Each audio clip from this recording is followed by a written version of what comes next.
Günlərin bir günü geyindim Viktor paltarı. Getdim Tokilərə. Tokilərdə loot eləyəndən sonra girdim bir otağa pustum. Sonra gördüm ki üstümə spor zalına adamlar gəlir. Əslində sonra pəncərədən baxdım, gördüm dünyanın ən yaxşı oyunçuları. Biri Başırgey.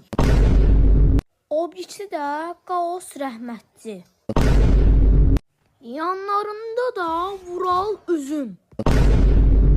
Mənim dəmdə bir dənə DBS, bir dənə də DP. Məndə baş getdi, bədən qaldı. Tullandım pəncərədən aşağı, DBS götürdüm, Vural Üzümə tək atdım.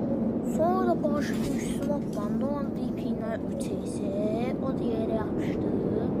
Sonra Qaos Rəhmətliyin başına rəcum düşdü, o da rəhmətli oldu. Bir də gördüm arxadan motosikletlə Jajqalka gəlir. Əslində Jajqalka mənə P90 ütəyisi atdı, mən də rəhmətli oldum.